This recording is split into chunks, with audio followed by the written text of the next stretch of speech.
السلام علیکم ورحمۃ اللہ وبرکاتہ۔ شہر کے سب سے بڑے بزنس ٹائکون نے سڑک کنارے بیٹھے بچے سے جوتے پالش کروائے۔ پالش کے دوران بچے کے ہاتھ سے کالا برش سیٹھ صاحب کی سفید پینٹ پر لگ گیا۔ سیٹھ صاحب نے تیش میں آ کر بچے کو زوردار ٹھوکر ماری۔ بچہ دور جا گرا اور اس کی جیب سے ایک پرانی بلیک اینڈ وائٹ تصویر نکل کر سیٹھ صاحب کے قدموں میں آ گری۔ سیٹھ صاحب نے تصویر کو حقارت سے دیکھا، مگر جیسے ہی اس کی نظر تصویر میں موجود شخص پر پڑی، اس کے پیروں تلے سے زمین نکل گئی، کیونکہ وہ تصویر شہر کی سب سے مصروف اور پر رونق شاہراہ پر کھڑی وہ 7 سالہ منزلہ شیشے کی فلک بوس عمارت محض کنکریٹ اور شیشے کا ڈھیر نہیں تھی، بلکہ وہ سیٹھ جاوید کے اس غیر متنزل تکبر اور فرونی انا کا ایک عظیم الشان اشتہار تھی، جسے اس نے گزشتہ 17 سالوں میں خون پسینے اور کئی معصوم جذبوں کی قربانی دے کر کھڑا کیا تھا۔ عمارت کے ماتھے پر جلی حروف میں لکھا ہوا جاوید گروپ آف انڈسٹریز دور سے ہی دیکھنے والوں کی آنکھوں میں چکا چوندھ پیدا کر دیتا تھا، مگر اس چمک کے پیچھے کتنا اندھیرا چھپا تھا، یہ صرف سیٹھ جاوید کی روح ہی جانتی تھی، اگر اس کے پاس روح نام کی کوئی شے باقی بچی تھی۔ سیٹھ جاوید، جس کی عمر اب 50 کے قریب تھی، اپنی زندگی کے اس مقام پر تھا جہاں اس کے ایک اشارے پر ملک کی معیشت کے پہیے رک سکتے تھے، اور اس کی ایک جنبش آبرو سے سینکڑوں ملازمین کے گھروں کے چولہے بجھ سکتے تھے۔ اس کی شخصیت میں ایک ایسی برفانی سردی تھی جو سامنے والے کو بولنے سے پہلے ہی خاموش کر دیتی تھی۔ اس صبح بھی جب وہ اپنے عالی شان بنگلے کے وسیع و عریض خوابگاہ میں بیدار ہوا، تو سورج کی پہلی کرن نے ریشمی پردوں کی درزوں سے جھانک کر اس کے چہرے کو چھوا، مگر اس کی آنکھوں میں وہی پرانی سختی اور بیزاری موجود تھی۔ اس نے بیڈ کے پاس رکھے ہوئے چاندی کی گھنٹی بجائی تو فوراً ایک ملازم سر جھکائے کمرے میں داخل ہوا۔ سیٹھ نے بغیر اس کی طرف دیکھے انتہائی کرخت لہجے میں حکم دیا کہ اس کا وہ خاص اطالوی سفید سوٹ نکالا جائے جو اس نے آج کی اس تاریخی میٹنگ کے لیے خاص طور پر تیار کروایا تھا۔ یہ سفید کوٹ محض لباس نہیں تھا، بلکہ سیٹھ کی اس پاکیزہ اور بے داغ امج کا لبادہ تھا جو اس نے دنیا کے سامنے اوڑھ رکھا تھا۔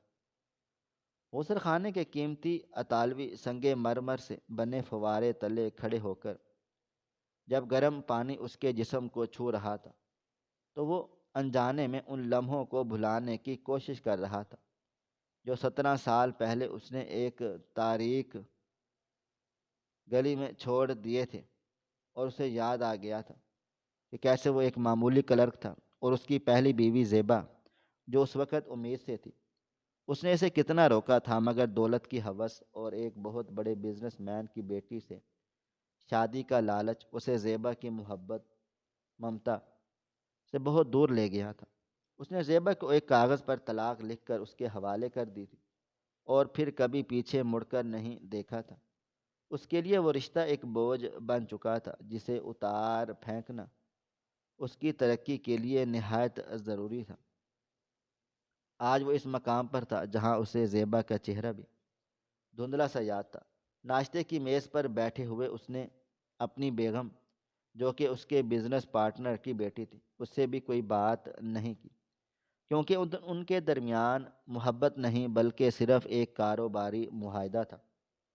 اس نے اپنی سفید پینٹ کی کریز کو بڑے غور سے دیکھا اور اپنے مینیجر کو فون پر ہدایات دی کہ آج کی میٹنگ میں 1% بھی غلطی کی گنجائش نہیں ہونی چاہیے۔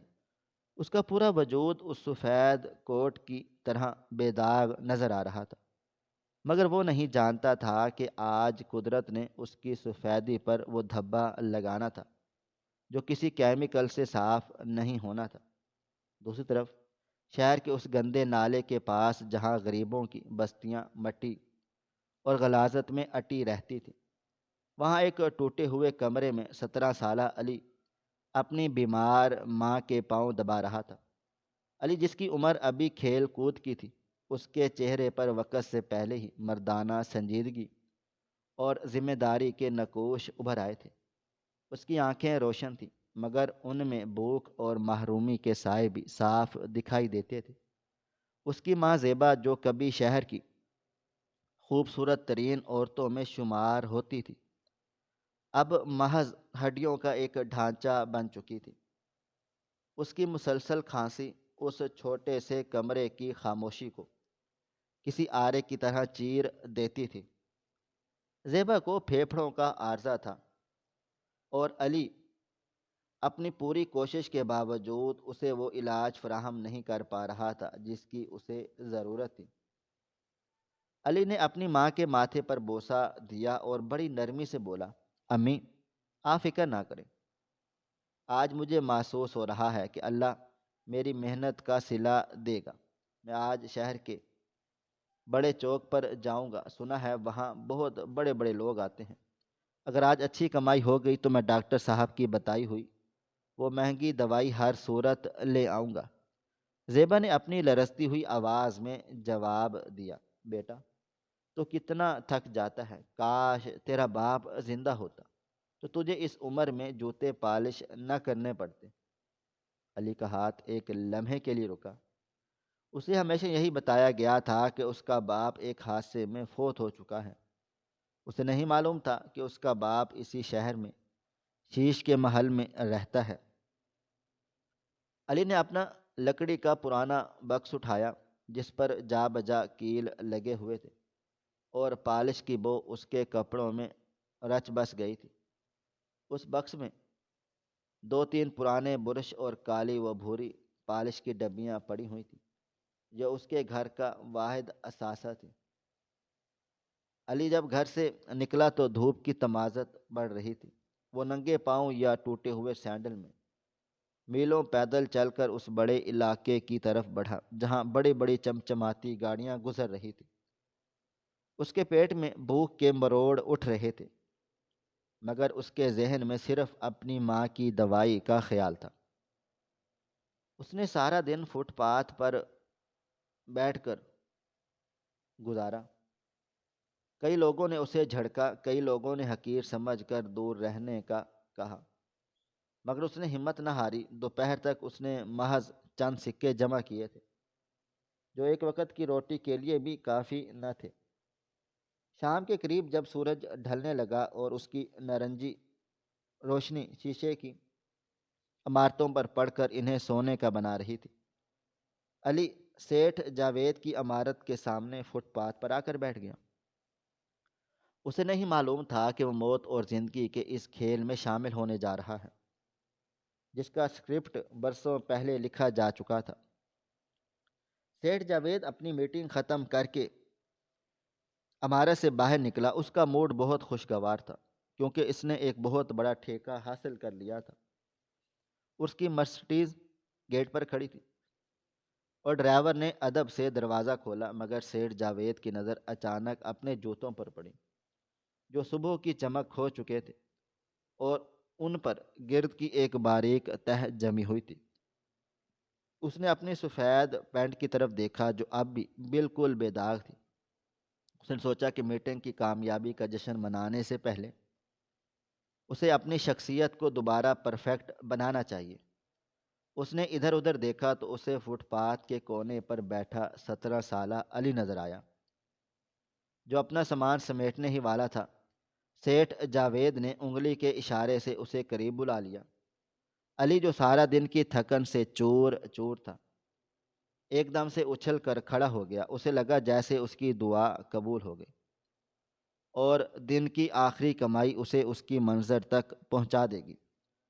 وہ دوڑتا ہوا سیٹھ کے قریب آیا اور بڑی عاجزی سے زمین پر اپنا باکس رکھ کر بیٹھ گیا۔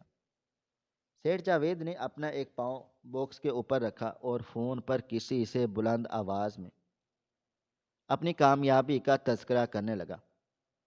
اس کے لہجے میں وہ فرونیت تھی جو صرف دولت کے بل بوتے پر آتی ہے۔ علی نے کانپتے ہاتھوں سے برش اٹھایا اور سیٹھ کے جوتے کی دھول صاف کرنے لگا۔ علی کی نظریں سیٹھ کے سفید سوٹ پر تھی۔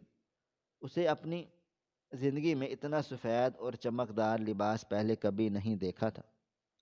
اسے محسوس ہوا کہ اس کے ہاتھ تھکن اور بھوک کی وجہ سے لرز رہے ہیں۔ اس نے سارا دن کچھ بھی نہیں کھایا پیا تھا۔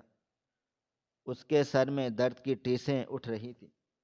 اس نے برش کو کالی پالش میں ڈبویا اور جوتے پر ملنا شروع کر دیا۔ سیٹھ جاوید فون پر بات کرتے ہوئے مسلسل ہل جل رہے تھے اور اس کے اشارے بڑے جارحانہ تھے۔ اچانک جب علی نے جوتے کے پچھلے حصے پر پالش لگانے کے لیے برش کو تیزی سے گھمایا تو اس کا کمزور ہاتھ توازن برقرار نہ رکھ سکا اور کالی سیاہ پالش سے بھرا ہوا برش زور سے سیٹھ جاوید کی دودھ جیسی سفید پینٹ کے نچلے حصے پر جا لگا۔ پالش کا ایک بڑا اور بدنما سیاہ دھبا اس قیمتی سفید کپڑے پر نمودار ہو گیا، جیسے کسی نے اجلے سفید کاغذ پر سیاہی کی پوری دوات الٹ دی ہو۔ ایک لمحے کے لیے وہاں موجود ہر چیز تھم گئی۔ ہوا کا جھونکا بھی رک گیا اور علی کا سانس بھی اس کے حلق میں پھنس گیا۔ اس کا رنگ ہلدی کی طرح پیلا پڑ گیا اور اس کی آنکھیں خوف سے پھیل گئیں۔ اس نے فوراً ہی ایک پرانا کپڑا اٹھایا اور اسے تاکہ صاف کر سکے۔ اس کی آواز لرز رہی تھی۔ صاحب مجھے معاف کر دیں، میں ابھی صاف کر دیتا ہوں۔ میں بہت تھکا ہوا تھا، میرا ہاتھ پھسل گیا۔ صاحب پلیز۔ مگر سیٹھ جاوید کا غصہ کسی جوالا مکھی کی طرح پھٹ پڑا۔ اس نے اپنا فون جیب میں ڈالا اور اس کا چہرہ غصے سے تم تما اٹھا۔ اس کی رگیں تن گئیں اور اس نے علی کو ایک ایسی نظر سے دیکھا جیسے وہ کوئی زہریلا کیڑا ہو۔ تمہاری جرت کیسے ہوئی؟ تم جانتے ہو یہ سوٹ تمہاری پوری نسل کی اوقات سے زیادہ قیمتی ہے۔ تم جیسے غلیظ لوگ ہمارے جوتوں کے لائق بھی نہیں، اور تم نے میری پینٹ گندی کر دی۔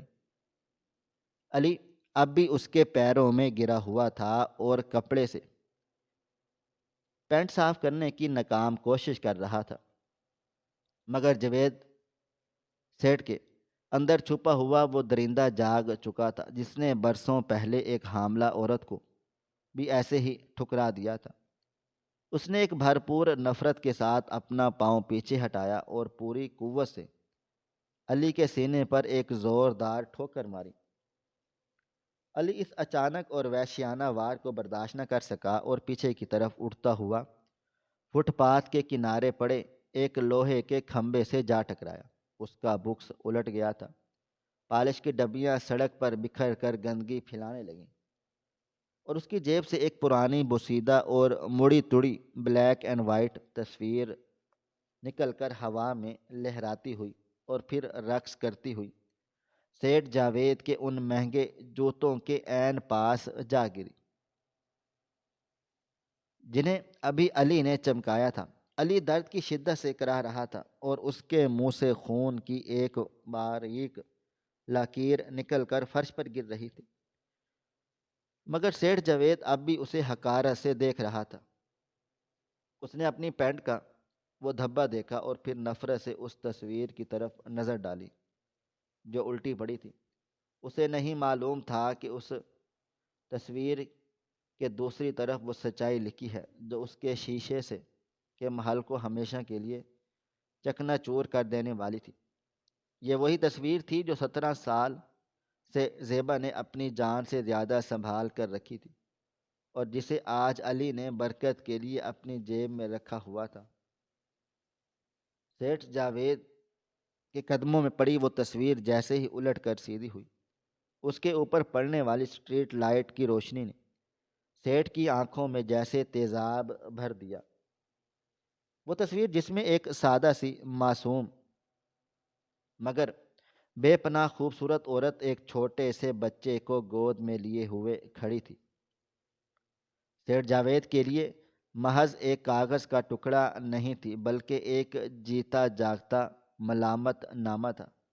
جیسے ہی اس کی نظر زیبا کے اس مسکراتے ہوئے چہرے پر پڑی جسے اس نے 17 سال پہلے زمانے کے رحم و کرم پر چھوڑ دیا تھا، اس کے ارد گرد موجود شہر کا شور و غل، گاڑیوں کے ہارن اور لوگوں کی چہم گوئیاں ایک دم تھم گئیں، اور وہ وقت کے ایک ایسے گرداب میں پھنس گیا جہاں سے واپسی ناممکن ہو رہی تھی۔ سیٹھ جاوید کے دل و دماغ میں یادوں کا ایک طوفان اٹھا، اور وہ لمحوں میں 17 سال پیچھے اس چھوٹی سی بدحال بستی کے ایک تنگ دروازے میں پہنچ گیا جہاں سے اس کی اصلیت شروع ہو گئی تھی۔ وہ دور جب سیٹھ جاوید نہیں بلکہ ایک معمولی سا جاوید تھا، جو ایک نجی فرم میں کلرک کی نوکری کرتا تھا، اور جس کے کل اثاثے اس کی خودداری اور زیبا کی محبت تھی۔ زیبا جو اس کے پڑوس میں رہتی تھی اور جس کی سادگی نے جاوید کے دل میں گھر کر لیا تھا۔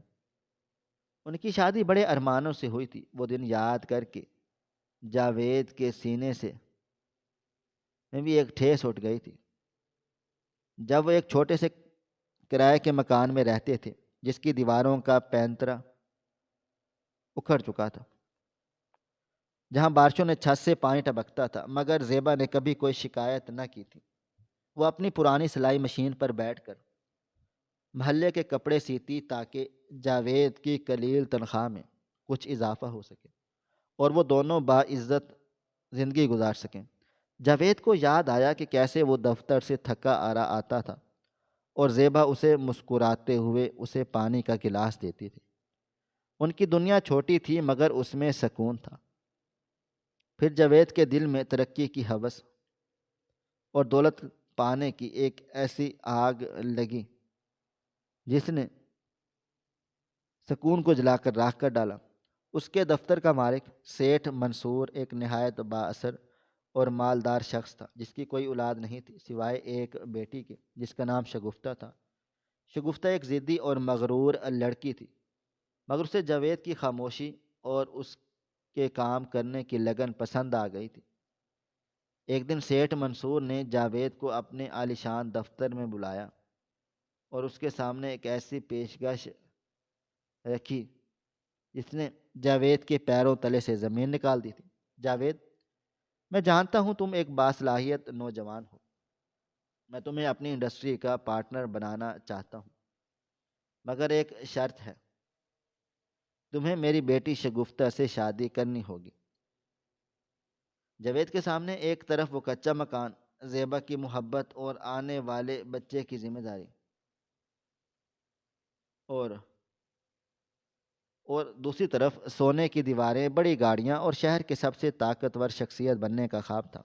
اس رات جاوید گھر واپس آیا تو زیبا نے اسے خوشخبری سنائی کہ وہ ماں بننے والی ہے، مگر جاوید کے کانوں میں سیٹھ منصور کے الفاظ گونج رہے تھے۔ اس نے زیبا کے ابھرتے ہوئے پیٹ کی طرف دیکھا اور اسے محسوس ہوا کہ یہ بچہ اور یہ بیوی اس کی ترقی کے راستے کی سب سے بڑی رکاوٹ ہیں۔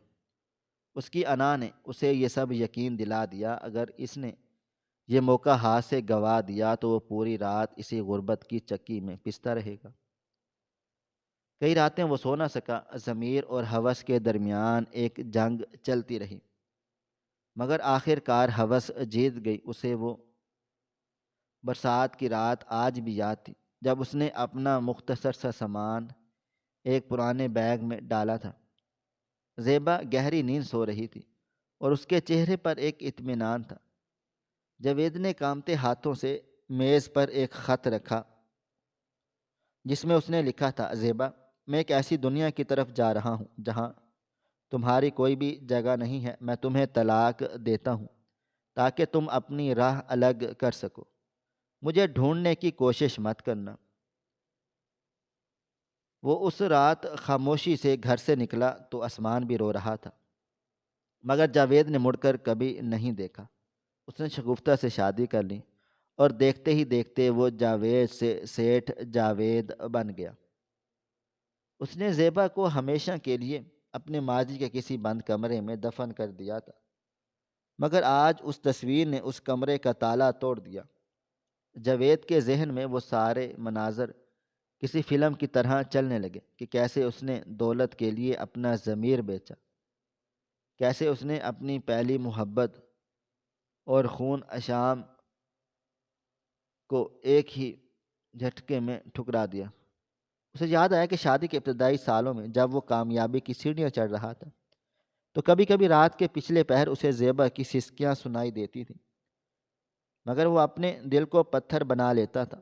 شگفتہ کے ساتھ اس کی زندگی کبھی بھی وہ سکون نہ پا سکی جو زیبا کے ساتھ تھا۔ وہاں صرف دکھاوا اور کاروباری سودے تھے، ان کے درمیان کوئی جذباتی رشتہ نہیں تھا، کیونکہ شگفتہ اسے ایک خریدا ہوا غلام سمجھتی تھی۔ جاوید نے اپنی پوری زندگی اس پچھتاوے کو چھپانے میں گزار دی تھی۔ اس نے ایک معصوم عورت کے ساتھ کیا کیا، مگر جیسے جیسے اس کی دولت بڑھتی چلی گئی اس کا تکبر بھی بڑھتا چلا گیا۔ وہ غریبوں سے نفرت کرنے لگا کیونکہ وہ اسے اس کے اپنے ماضی کی یاد دلاتے تھے۔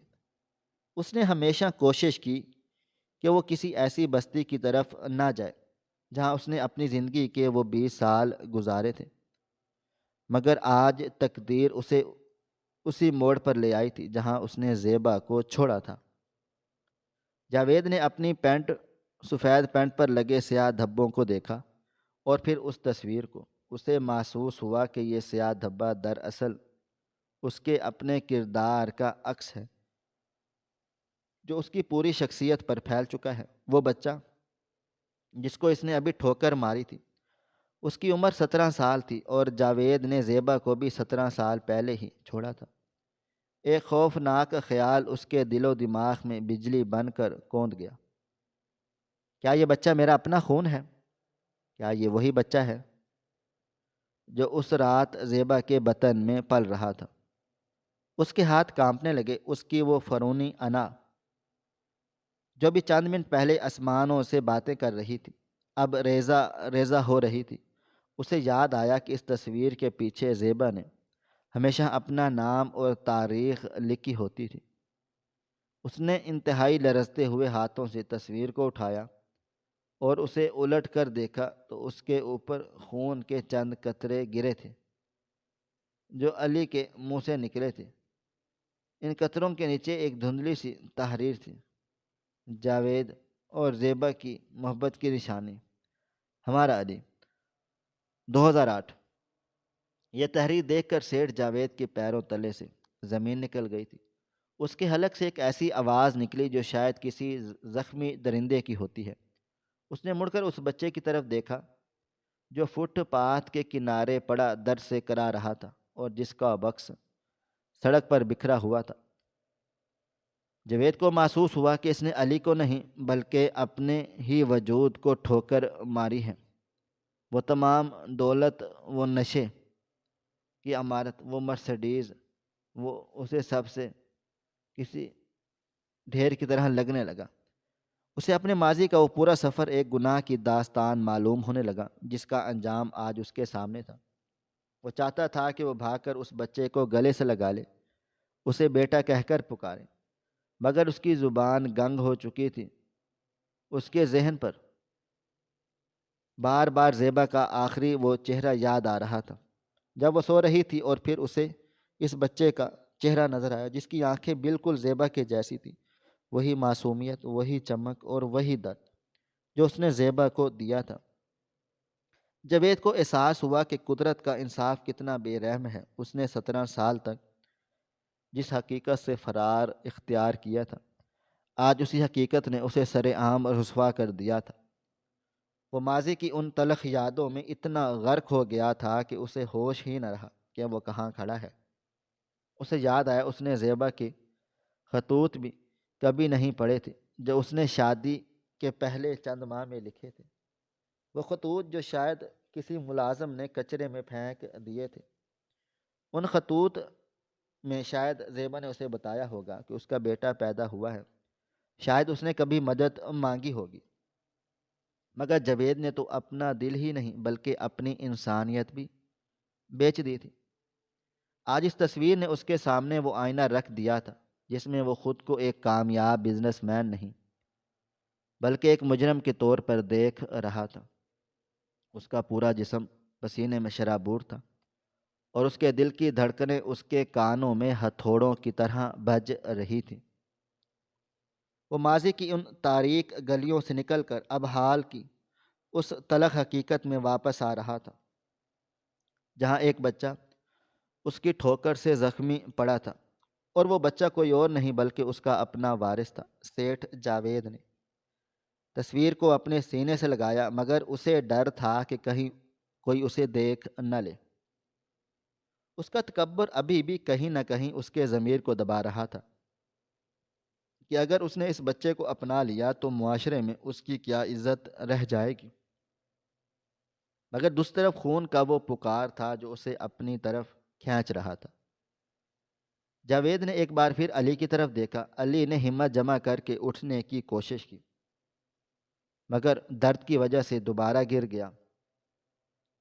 جاوید کا ماضی اس کے سامنے ایک سوال نشان بن کر کھڑا ہوا تھا کہ کیا اب وہی جاوید رہے گا جو دولت کے لیے کچھ بھی کر سکتا ہے، یا وہ باپ بن کر اس بچے کا ہاتھ تھامے گا۔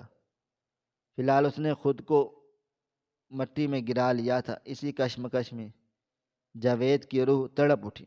وہ ماضی کے ان تمام دریچوں کو بند کر کے حال کی اس بھیانک سچائی کا سامنا کرنے کے لیے تیار ہونے لگا، جہاں اس کا اپنا بیٹا اس کے سامنے ایک اجنبی بن کر زندگی اور موت کی جنگ لڑ رہا تھا۔ سیٹھ جاوید کے ہاتھ میں موجود وہ تصویر اب لرز رہی تھی، جیسے وہ کاغذ کا ٹکڑا نہیں بلکہ کوئی دہکتا ہوا کوئلہ ہو، جس نے اس کے پورے وجود کو جھلسا کر رکھ دیا تھا۔ اس کے ارد گرد موجود نیا دنیا ساکت ہو چکی تھی۔ بلند و بالا عمارتیں اسے اپنی طرف گرتی ہوئی محسوس ہو رہی تھیں۔ وہ چمچماتی مرسڈیز جو کبھی اس کے فخر کی علامت تھی، اب اسے ایک آہنی تابوت کی طرح لگ رہی تھی۔ اس نے ایک نظر اس سیاہ دھبے پر ڈالی جو اس کی سفید پینٹ پر لگا ہوا تھا، اور پھر اس سرخ خون کی بوند کو دیکھا جو علی کے ہونٹوں سے نکل کر سفید فرش پر ایک نیا نقشہ بنا رہی تھی۔ جاوید کو محسوس ہوا یہ کالا دھبا تو شاید دھویا جا سکتا ہے، مگر اس کے اپنے دامن پر جو سیاہی 17 سالوں سے لگی ہوئی تھی، اسے دھونے کے لیے کائنات کا پانی بھی کم پڑ جائے گا۔ علی جو فٹ پاتھ کے کنارے پڑا درد سے کرا رہا تھا، اس نے بڑی ہمت کر کے اپنا سر اٹھایا اور سیٹھ کی طرف دیکھا۔ اس کی آنکھوں میں غصہ نہیں تھا بلکہ ایک ایسی حیرت اور قرب تھا جیسے وہ پوچھ رہا ہو، صاحب، ایک غریب کا لہو آپ کے لباس سے زیادہ سستا کیوں ہے؟ جاوید کے قدموں میں اتنی سکت نہ رہی کہ وہ کھڑا رہ سکے۔ اس نے جھک کر اس تصویر کو اٹھایا اور اسے اپنے کوٹ کی اندرونی جیب میں ایسے چھپا لیا جیسے کوئی مجرم اپنے گناہ کا ثبوت چھپاتا ہے۔ اس کا دل تیزی سے دھڑک رہا تھا۔ وہ بچہ جو اس کے سامنے مٹی میں تڑپ رہا تھا، وہ کوئی عام پالش والا نہیں تھا، وہ اس کے اپنے خون کا وہ حصہ تھا جیسے اس نے خود مٹی میں روندا تھا۔ جاوید نے ایک لمحے کے لیے اپنے گرد کھڑے لوگوں اور اپنے محافظوں کی طرف دیکھا جو اسے حیرت سے دیکھ رہے تھے کہ ایک مغرور سیٹھ ایک پالش والے کے پاس کیوں جھک رہا ہے۔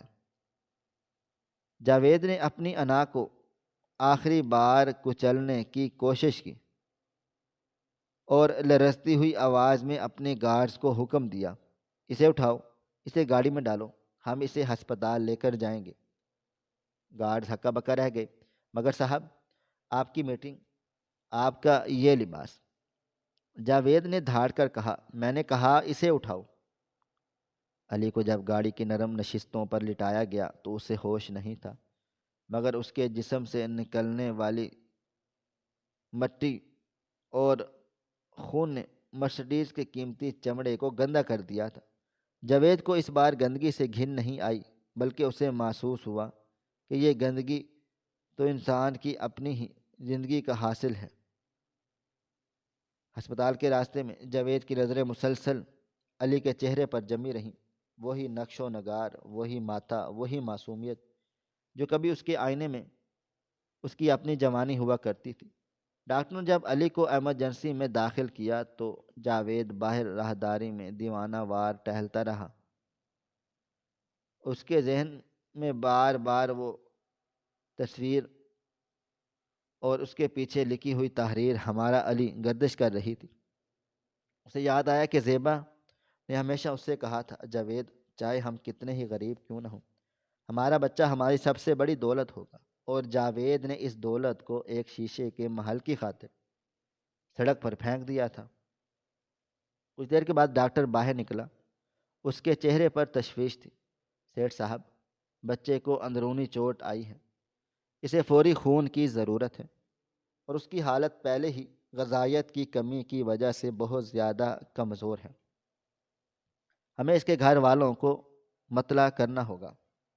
جاوید کا حلق خشک ہو گیا۔ گھر والے؟ ہاں، اس کی ماں۔ اس نے علی کے بکھرے ہوئے سامان سے وہ پرانی ڈائری نکالی جس میں ایک پتہ لکھا تھا، وہی پتہ جہاں جاوید 17 سال پہلے رہا کرتا تھا۔ جاوید نے اپنی گاڑی اس بستی کی طرف موڑ دی جہاں کی ہر گلی اسے ملامت کر رہی تھی۔ وہ جیسے جیسے اس کچے مکان کے قریب پہنچ رہا تھا اس کا سانس اکھڑ رہا تھا، اور وہ وہاں پہنچا جہاں وقت جیسے تھم سا گیا ہو۔ وہ شکستہ دروازہ، وہی کچی دیواریں، مگر اب وہاں کی فضا میں ایک ایسی اداسی تھی جو جاوید کے استقبال کے لیے کھڑی تھی۔ اس نے کانپتے ہاتھوں سے دروازے پر دستک دی اور اندر سے خوشبو آئی، اندر نحیف سی اور کھانستی ہوئی آواز آئی، علی بیٹا، تم آ گئے؟ آج تم نے بہت دیر کر دی، میں تمہارا انتظار کر رہی تھی۔ جاوید کا کلیجہ منہ کو آیا۔ یہ وہی آواز تھی جو کبھی اس کے کانوں میں شہد گھولتی تھی، مگر اب اس میں موت کی آہٹ تھی۔ جاوید نے آہستہ سے دروازہ کھولا اور اندر داخل ہوا۔ کمرے میں ایک مدھم سی روشنی تھی جہاں میلے بستر پر زیبا لیٹی ہوئی تھی۔ جیسے ہی اس کی نظر جاوید پر پڑی، اس کی آنکھیں حیرت سے پھیل گئیں۔ وہ جو برسوں سے اس چہرے کو دیکھنے کی کوشش کر رہی تھی، تمنا کر میں اپنی بنائی کھو بیٹھی تھی۔ اسے یقین نہیں آ رہا تھا کہ وہ شخص جس نے اسے مرنے کے لیے چھوڑ دیا آج اس کے سامنے کھڑا ہے۔ زیبا نے اٹھنے کی کوشش کی مگر نکاہت نے اسے دوبارہ گرا دیا۔ تم یہاں کیوں آئے ہو؟ کیا آپ میری موت کا تماشا دیکھنے آئے ہو؟ جاوید کے پاس کوئی لفظ نہیں تھے۔ وہ وہیں زمین پر بیٹھ گیا اور زار و قطار ہونے لگا۔ زیبا، مجھے معاف کر دے، میں مجرم ہوں، میں نے بہت بڑا گناہ کر دیا۔ زیبا نے تلخی سے ہنس کر کہا، معافی؟ جاوید، 17 سال پہلے جب تم گئے تھے تب میں نے تمہیں معاف کر دیا تھا، مگر جس بچے کو تم نے اس دنیا میں تنہا چھوڑا اس کا جواب تم کیا دو گے؟ وہ بچہ جو آج تک اپنے باپ کے سائے کو ترستا رہا، جو آج بھی فٹ پاتھ پر بیٹھ کر لوگوں کے جوتے چمکاتا ہے تاکہ اپنی بیمار مائی کے لیے دوائی لا سکے۔ جاوید نے روتے ہوئے کہا، زیبا، علی ہسپتال میں ہے، میں نے اسے میں نے انا انجانے میں چوٹ پہنچا دی ہے۔ زیبا کے تن بدن میں جیسے بجلی دوڑ گئی۔ کیا تم نے میرے بیٹے کو نقصان پہنچایا؟ جاوید، تم پہلے بھی ایک قاتل تھے، تم نے میری خوشیوں کا قتل کیا تھا، اور آج تم نے اپنے ہی بیٹے پر ہاتھ اٹھایا۔ جاوید نے اسے بتایا کہ وہ علی کو لینے آیا ہے، مگر زیبا کی غیرت نے اسے ٹھکرا دیا۔ تمہاری دولت میرے بیٹے کے زخموں پر مرہم نہیں بن سکتی، جاؤ یہاں سے، ہمیں تمہاری کوئی ضرورت نہیں ہے۔ جاوید نے منتیں کی، زیبا، وہ مر رہا ہے، اسے خون کی ضرورت ہے، میرا اور اس کا خون ایک ہے، شاید میں اسے بچا سکوں۔ زیبا خاموش ہو گئی۔ ماں کی ممتا جیت گئی اور وہ جاوید کے ساتھ ہسپتال روانہ ہوئی۔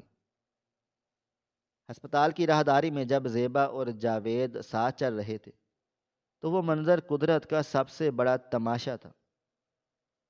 ایک طرف وہ شخص تھا جس کے پاس دنیا کی سب سے بڑی دولت تھی، مگر وہ اندر اندر سے خالی تھا، اور دوسری طرف وہ عورتیں عورت تھی جس کے پاس کچھ بھی نہیں تھا مگر وقار کی چوٹی پر تھی۔ آپریشن تھیٹر کے باہر جاوید نے اپنا خون علی کو دیا، وہی خون جو 17 سال پہلے اس نے سنبھالنے سے انکار کر دیا تھا۔ جب علی کو ہوش آیا تو اس نے اپنے سرہانے میں اپنی ماں کو دیکھا اور پاس ہی اس سیٹھ کو کھڑا پایا جس نے اسے ٹھوکر ماری تھی۔ علی کی آنکھوں میں اب بھی خوف تھا۔ اس نے سہم کر اپنی ماں کا ہاتھ تھاما۔ امی، یہ صاحب یہاں کیوں ہیں؟ کیا میں نے ان کی پینٹ پھر سے گندی کر دی؟ جاوید کے دل پر جیسے کسی نے آرا چلا دیا ہو۔ اس نے آگے بڑھ کر علی کا ہاتھ تھامنا چاہا مگر علی نے ہاتھ پیچھے کو کھینچ لیا۔ زیبا نے جاوید کی طرف دیکھا اور پھر علی سے مخاطب ہوئی۔ بیٹا، یہ وہ صاحب ہیں ان کی وجہ سے آج تمہارا جان بچ گئی ہے۔ انہوں نے تمہیں اپنا خون دیا ہے۔ علی نے معصومیت سے پوچھا۔ مگر امی، انہوں نے تو مجھے مارا تھا، پھر خون کیوں دیا؟ جاوید نے علی کے سامنے گھٹنے ٹیک دیے اور اس کا ہاتھ اپنے ماتھے سے لگا دیا۔ بیٹا، میں نے تمہیں خون نہیں دیا، میں نے اپنا قرض چکانے کی کوشش کی ہے۔ وہ قرض جو میں نے برسوں پہلے تمہاری ماں سے لیا تھا۔ علی اب بھی الجھن میں تھا۔ اسے نہیں معلوم تھا کہ شخص اس کا کیا لگتا ہے۔ جاوید نے زیبا کی طرف دیکھا۔ اس کی آنکھوں میں ایک سوال تھا، کیا وہ سچ بتا دے؟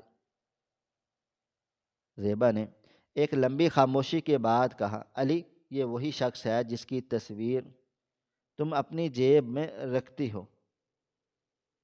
علی کی آنکھیں حیرت سے پھٹ گئیں۔ اس نے وہ تصویر دیکھی جو جاوید کے ہاتھ میں تھی۔ امی، کیا یہ وہی پاپا ہیں جن کے بارے میں آپ کہتی تھیں کہ وہ اللہ کے پاس چلے گئے ہیں؟ جاوید کے حلق سے ایک گھٹی سی سسک نکل گئی۔ نہیں بیٹا، تمہارے پاپا اللہ کے پاس نہیں گئے تھے، وہ شیطان کے پاس چلے گئے تھے۔ وہ دولت کی ہوس میں اندھے ہو گئے تھے۔ میں تمہارا گناہ گار باپ ہوں علی، کیا تم مجھے معاف کر سکو گے؟ پورے کمرے میں ایک ایسی خاموشی چھا گئی جس میں صرف ضمیر کے ماتم کی آواز سنی جا سکتی تھی۔ علی نے اپنے باپ کے چہرے کو غور سے دیکھا۔ وہی چہرہ جو اس نے تصویر میں ہزاروں بار چوما تھا، وہی چہرہ جس کے لیے وہ اکثر راتوں کو روتا تھا۔ علی نے اپنا کمزور ہاتھ اٹھایا اور جاوید کے چہرے پر لگے اس آنسوؤں کو پونچھتا رہا جو پچھتاوے کی سب سے بڑی گواہی تھا۔ آپ نے مجھے ٹھوکر کیوں ماری تھی پاپا؟ کیا میں واقعی اتنا برا ہوں؟ جاوید نے علی کو سینے سے لگا لیا اور دھاڑے مار مار کر رونے لگا۔ نہیں بیٹا، تم برے نہیں ہو، میں برا ہوں۔ میرا تکبر برا ہے، میری یہ دولت بری ہے جس نے مجھے اندھا کر دیا تھا۔ اس دن ہسپتال کے اس کمرے میں سیٹھ جاوید کی موت ہو گئی اور ایک باپ کی پیدائش ہوئی۔ جاوید نے فیصلہ کر لیا، وہ اپنی تمام دولت، وہ شیشے کی عمارت اور وہ تمام جائیداد علی اور زیبا کے نام کر دے گا۔ مگر زیبا نے اسے پھر سے روک دیا۔ جاوید، ہمیں تمہاری دولت نہیں، تمہارا وہ وقت چاہیے جو تم نے ہم سے چھین لیا تھا۔ ہمیں وہ جاوید چاہیے جو اس تصویر میں تھا، وہ کلرک جاوید جو اپنی محنت پر فخر کرتا تھا۔ جاوید نے اسی وقت اپنا وہ مہنگا برانڈڈ سوٹ اتارا جس پر پالش کا وہ کالا دھبا اب بھی موجود تھا اور اسے کچرے کے ڈبے میں پھینک دیا۔ اس نے ایک سادہ سا کرتا پہنا اور زیبا سے کہا، آج سے میں وہی جاوید ہوں جو تمہارے ساتھ اس کچے مکان میں رہے گا۔ میں اپنی باقی کی ساری زندگی اس گناہ کا کفارہ ادا کرنے میں گزاروں گا جو میں نے تم دونوں کے ساتھ کیا ہے۔ علی اب ٹھیک ہو رہا تھا۔ وہ اپنے باپ کے کا ہاتھ تھامے مسکرا رہا تھا، مگر اسے اب بھی ایک بات یاد آ رہی تھی۔ پاپا، آپ کی وہ پینٹ تو بہت مہنگی تھی، کیا وہ داغ اب کبھی صاف نہیں ہوگا؟ جاوید نے علی کے سر پر ہاتھ پھیرا اور کہا، بھرائی آواز میں بولا، بیٹا، وہ داغ تو صاف ہو گیا کیونکہ تمہارے ایک آنسو نے میرے برسوں کے گناہوں کی سیاہی کو دھو لیا۔ اب ہماری زندگی میں کوئی دھبا نہیں رہے گا، کیونکہ اب ہمارے درمیان سچائی کی روشنی ہے۔ جاوید گروپ آف انڈسٹریز کے باہر اب بھی وہی فلک بوس عمارت کھڑی تھی، مگر اس کا مالک اب وہاں نہیں بیٹھتا تھا۔ سیٹھ جاوید اب ہر روز شام کو ایک پرانے سائیکل پر گھر واپس آتا تھا، جہاں اس کا بیٹا علی اس کا انتظار کر رہا ہوتا۔ اس کی بیوی زیبا اسے مسکرا کر پانی کا گلاس دیتی۔ اس نے اپنی دولت کا ایک بہت بڑا حصہ غریب بچوں کی تعلیم اور پالش کرنے والے بچوں کے لیے وقف کر دیا تھا۔ لوگ حیران و پریشان تھے کہ اتنا بڑا بزنس ٹائکون اچانک کہاں غائب ہو گیا، مگر جاوید کو اب کسی کی پرواہ نہیں تھی۔ اسے اپنی جنت مل چکی تھی، اسے وہ سکون مل گیا تھا جو اسے سونے کے محلوں میں کبھی نہیں ملا تھا۔ راز فاش ہو چکا تھا، خون کی پکار نے انا کے بت توڑ دیے تھے اور قدرت کا انصاف مکمل ہو چکا تھا۔ وہ پالش کا برش، وہ کالا دھبا اور وہ پرانی تصویر، یہ سب مل کر ایک ایسی داستان بن گئے تھے جس نے ثابت کر دیا تھا کہ انسان کی اصلیت اس کے مال و دولت میں نہیں، بلکہ اس کے لہو کی سچائی میں ہوتی ہے۔ جاوید اب جب بھی اپنے بیٹے کے جوتے دیکھتا تو اسے وہ دن یاد آتا جب اس نے ایک ٹھوکر سے اپنی تقدیر بدل دی تھی، اور وہ شکر ادا کرتا کہ اللہ تعالیٰ نے اسے مرنے سے پہلے ایک اور موقع دے دیا تاکہ وہ ایک کامیاب بزنس مین سے پہلے ایک سچا انسان اور ایک محبت کرنے والا باپ بن سکے۔ ناظرین، آپ کو ہماری آج کی کہانی کیسی لگی؟ کومنٹ باکس میں اپنی رائے کا اظہار ضرور کریں۔ مزید اس طرح کی سبق آموز کہانیاں سننے کے لیے ہماری ویڈیوز کو لائک کریں، شیئر کریں اور ہمارے چینل ایس ایف سٹوریز کو ضرور سبسکرائب کر لیں۔ ملتے ہیں کل ایک نئی اور دلچسپ کہانی کے ساتھ، تب تک اپنا ڈھیر سارا خیال رکھیے گا۔ اللہ حافظ۔